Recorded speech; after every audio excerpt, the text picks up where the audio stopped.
It's us still being on this girl's trip for me. Go home.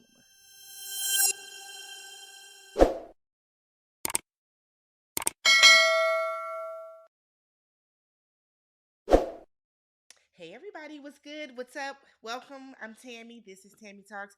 We are here to talk Love and Marriage Huntsville Season 9, Episode 3, Signed, Sealed, Divorced. I'm yours. If you are brand new to the channel or a returning viewer that is not yet subscribed, do me a favor. Hit that subscribe button, y'all. If you can hear my voice, you can see my face, and you have not yet subscribed, do me a favor. Hit the subscribe button. If you enjoyed the video, thumbs it up. If you don't do anything else, thumbs up the video. And then y'all leave your comments down below so I don't have to say that. All right, so we're still on this trip. Lord have mercy. They've been on this trip for about 5 episodes, but here we are. So the ladies are having a white dinner. This is the final night, the final event. Let's go home, everybody. Okay. So they're having they're all dressed in white. Awesome. They have like a little fire show. Y'all know the men that come out and they be eating the flames and all that stuff. They do that.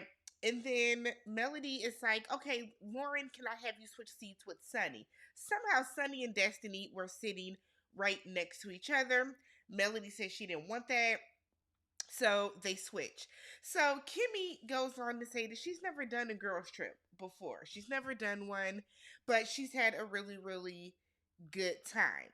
So the ladies are all saying how much fun they've had, how this has been awesome, and everyone's clapping. Yes, yes, thanks, Melody. This was a great trip. And Destiny is all frowned up. So Melody is like, Destiny, you don't agree? You didn't have a good time? And Destiny is like, no, it's fine. I don't have to clap like everybody else is clapping. And I'm so sick of Destiny. Destiny constantly has this woe is me mentality, right? If you cannot be around Sunny because it tears you apart. That's fine, sis. You are entitled to feel how you feel, but then don't come around. I just kind of put it that way. Like, Destiny swear these ladies are her friends. These are not your friends, sis. You just want to be on TV. So then in her confessional, Destiny is saying how it's so much like ass kissing for her. Girl, the way you was running up under Mel's skirt like the past couple of days, Destiny, shut the fuck up. Like, she just sounds stupid. She just sounds stupid. Destiny wants to be miserable.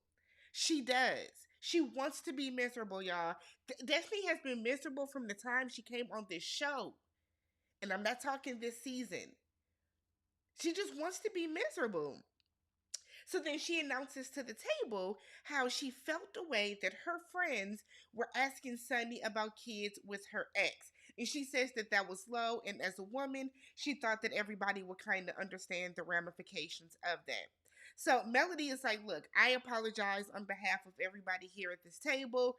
I don't like it wasn't done to be malicious. It wasn't done to, throw anything in your face. So then Nell pipes up and it's like, look, because she's the one that asked. She said, look, I apologize. It was not a dig towards you.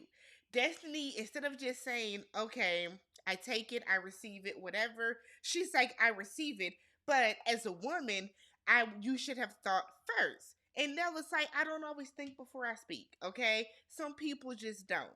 So Destiny is still going on and on about this, and it's like, I kind of feel like if Nell apologized, be done. You don't have to accept it, but move on from it.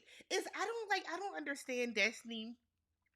I don't understand what she expects in addition to apologies. You know what I mean? People will say, I'm sorry. Either you accept the apology or you don't. That's your choice. But I don't know what more she wants out of people when they say, I'm sorry. So Sunny then said that, sometimes people just need to acknowledge that certain people have been betrayed and move past it. And I'm like, Sunny, what are you talking about? So Destiny said that that's interesting, Sunny, that you are talking about betrayal when you have denied betrayal with me. Sunny said, I was not your friend. I didn't betray you. Now, I'm wondering why we are back to square one. Why are we back to square one? It doesn't make sense to me because y'all had this conversation and she's apologized to you. I kind of feel, and I think Sunny is a trillion% wrong in this scenario, right? Completely think that Sunny is wrong. But how many more times does she have to say, I'm sorry your feelings were hurt to Destiny? Because, like I said, at this point, it's like Destiny just wants sympathy. She wants the woe is me. Instead of you just taking it and moving forward and being okay with it, you want everybody to hate her and to brag on her with you. And as adults, people are just not going to do that. So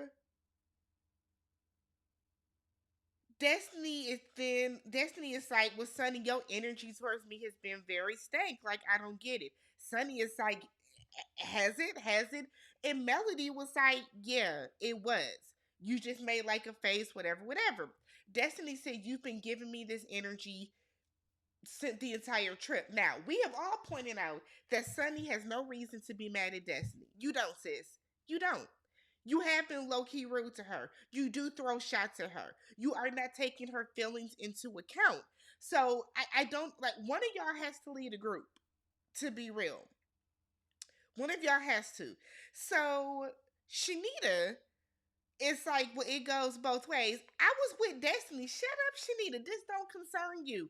I know that you're looking at it from a very objective point of view, and that's great. So it's awesome. But in this moment, that's not what anybody needs. Let Destiny vent for the 50th time this week. So then maybe when we get back to Huntsville, she'll shut the fuck up about it.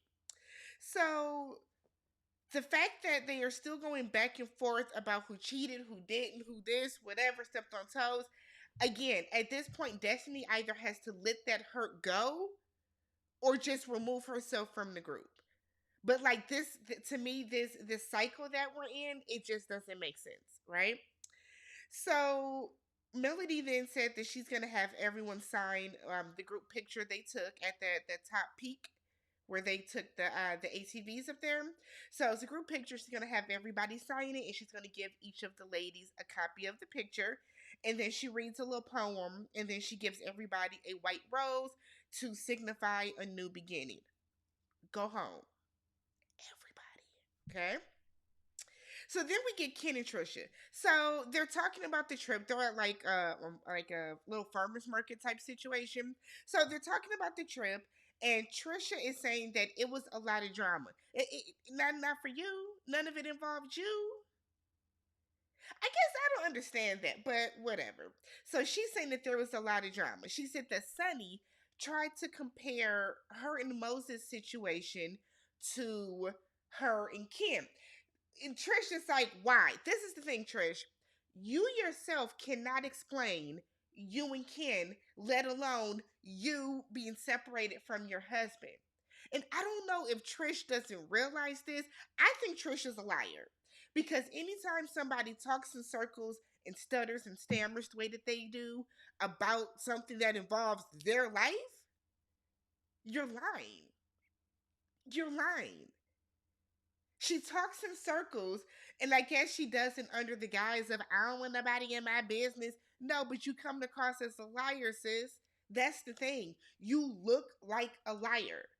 That's why people don't believe anything. Now, are y'all situations similar? No, because you are married. I think your situation is I don't want to say worse, but your situation is different. But at the same time, we don't know that, Trish, because you keep lying about certain things. You keep lying. So she then brings up the fact that Shanita is Melody's puppet, and Shanita was like chiming in or whatever. So then Ken makes it seem as if that this is what people do. You know, y'all people are married, they get separated, and then they date somebody else before they get divorced. Like everybody does it. Everybody doesn't do it. Everybody doesn't do it. So Trisha is like, yeah, because Melody did it. Now my thing is, Trisha, you don't have a reason to have an issue with Melody, right? But you know that. You don't have a reason to have an issue with her. You're doing Stormy's bidding for her. You're taking on Stormy's bidding.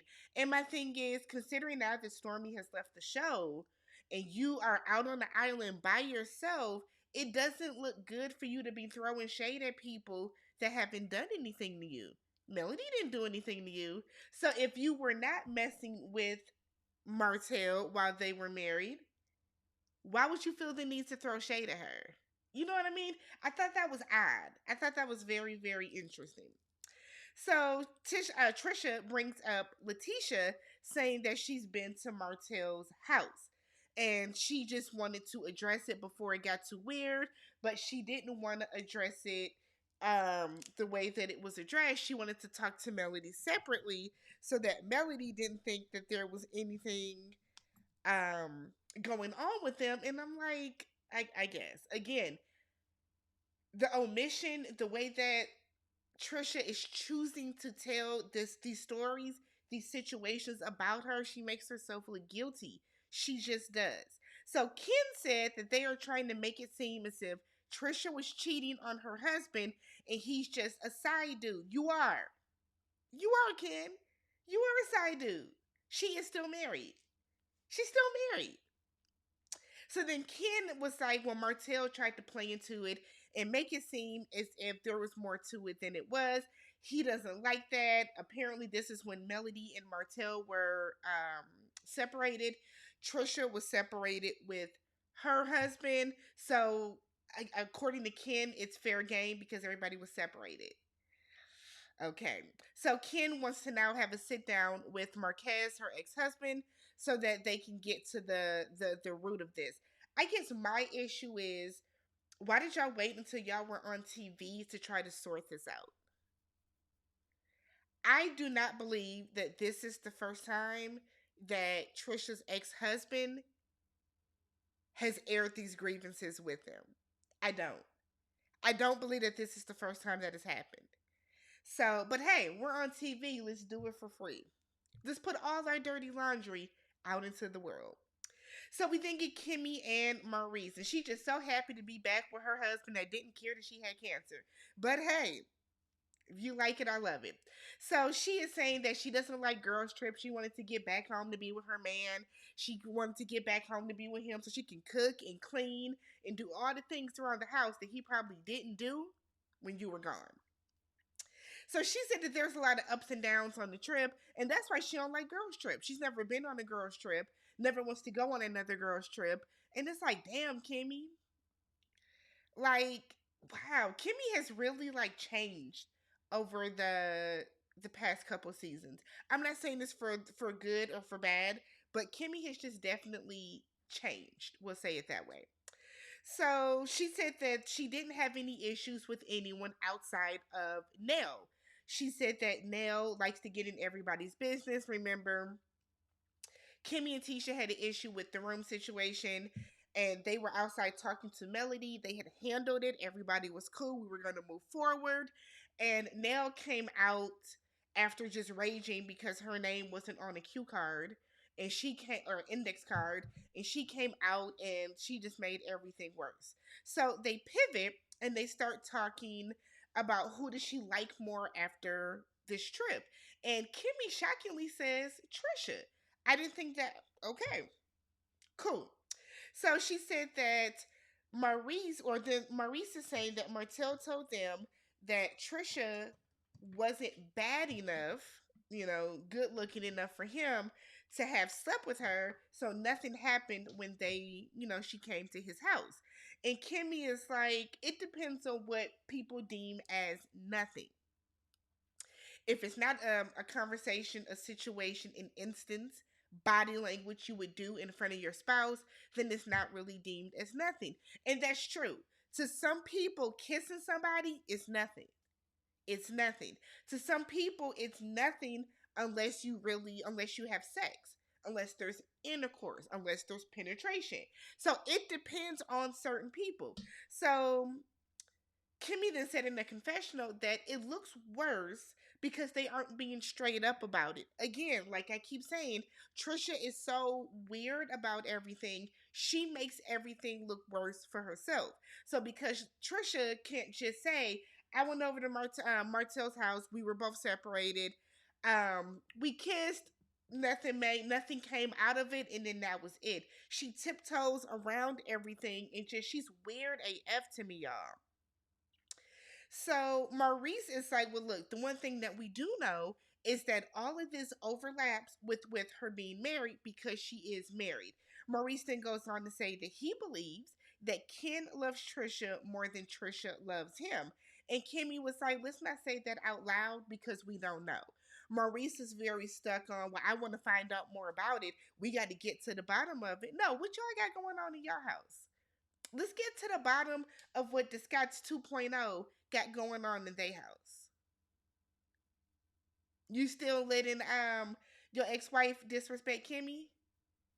Is Monster still disrespecting Kimmy? Let's get to the root of why y'all are calling this 18-year-old black man Monster.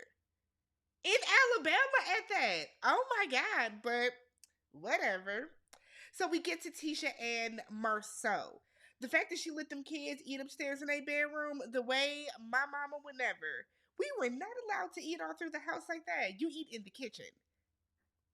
To this day, as an adult, with my own kitchen, in my own bedroom, I don't eat all throughout here. But, that's on you. So Tisha's talking to Marceau after the girls go upstairs with their dinner.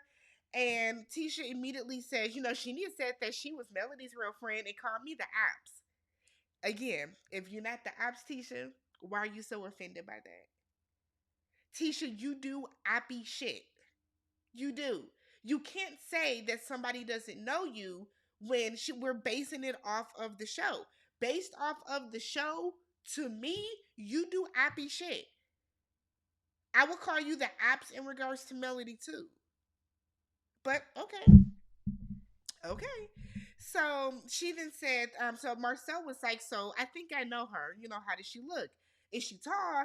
And Tisha's like, yeah, like a man. I said, see?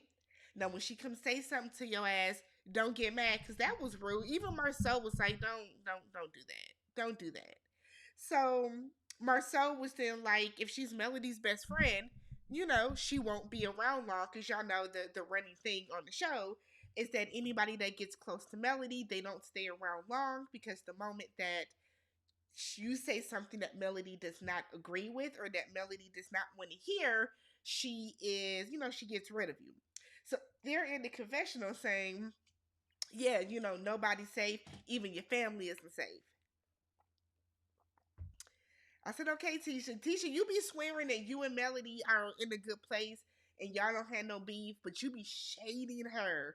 And then, like Tisha, I've always felt this way. It's the person that throws the rock and then hides her hand. Okay. So they start to talk about the Trish and Martell situation. And Marcel was like, the story just doesn't make sense. Said that somebody needs to teach them how to lie because none of this makes sense. It doesn't add up, and it doesn't. It truly doesn't add up. So Marcel then they start talking about how Destiny and Melody were cool. They were there together. It was kind of awkward, but Tisha saying how Melody keeps saying that she doesn't know if Destiny has ever slept with Martell. And Marcel was like, Martell makes a lot of jokes about that. He kind of insinuates that because Martell does like to say that Law, Destiny's son, looks like him. Now, I'm sure LeBeric has had that baby tested because, they broke up, they got divorced so quickly. That's not Martell's son. But I would kind of feel a way about Martell saying that. Like, I think it's disrespectful. It would be different if y'all were like cousins or or like that was like your sibling or something. Then it's like, yeah, the baby could look like you, but why do you keep saying that? But okay, because isn't LeBeric supposed to be Martell's friend? So why would he even, you know what I mean? I don't get that.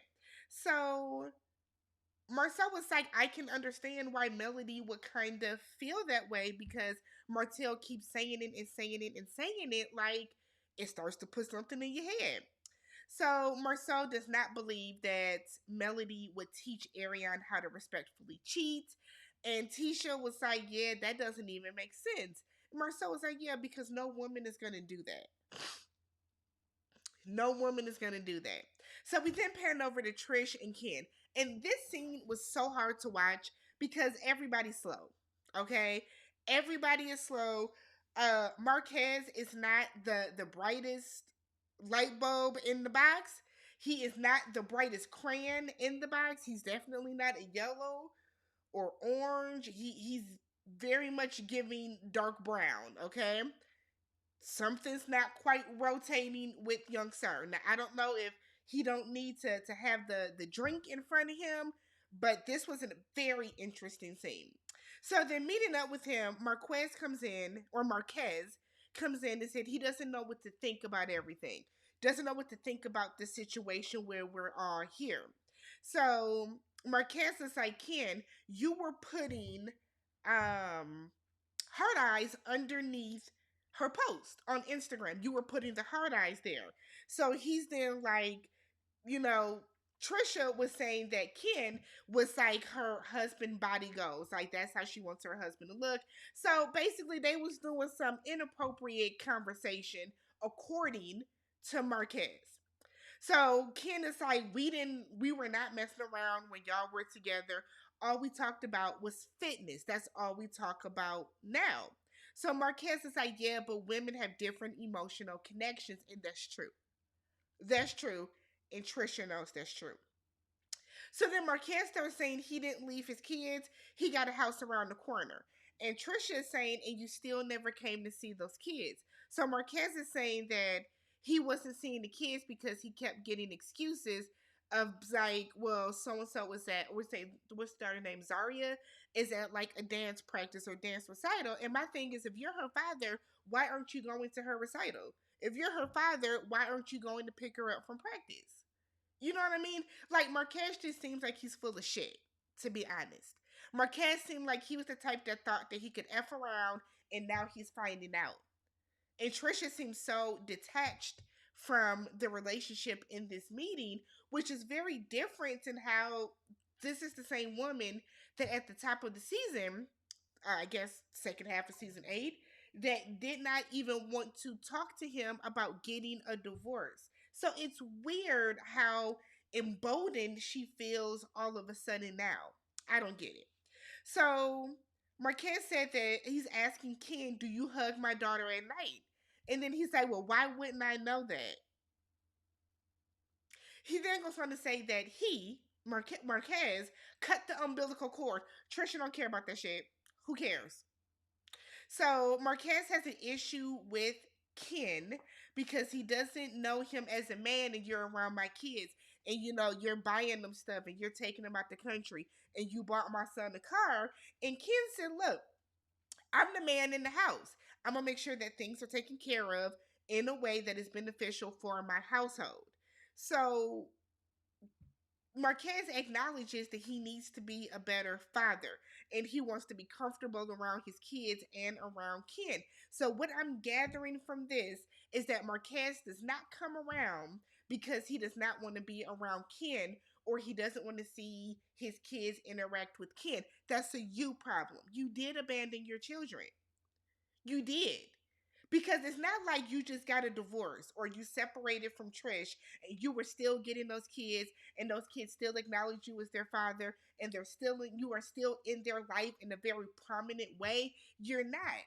You're not. So he then said that he wants to do better.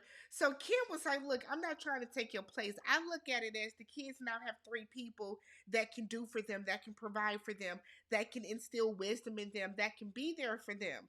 And Marques is sitting there looking like there's just air running through his brain at this point. Like, what? So then he's like, it's a difference between y'all been together and we've been together since high school. Fuck high school. That's over. Your son is in high school. If he's driving, you got to let go of the past. You chose to be an absentee father. You chose to be a deadbeat. You made that decision. That's on you, Marques. The fact that you came on TV acting as if you are shocked at this is crazy to me. Crazy. So he then pulls out the divorce papers. Trisha looked a little shook initially, but then she asked the waiter for an ink pen and she signs it right away. And as she's signing, Marques starts crying. And he said that this is affecting his mental health because y'all are together. He does not have a woman in his life. Ken then tells him, look, therapy can help if you need therapy. I recommend it. Ken then tells him, look, I'm the type of dude that if you need anything, call me. I got you. It doesn't even have to, be like that. So they get up to leave, and Marques is sitting there, tears. And Trisha said that she's used to the tears because he will cry his eyes out like this and say he's going to make changes and do a bunch of lip service, and then he wouldn't make any changes. Things would just never shift. Well, I hope that storyline is over. Let me know what you guys thought about this episode. If you haven't already, don't forget, subscribe to the channel, thumbs up the video. Catch you guys in the next one. Peace.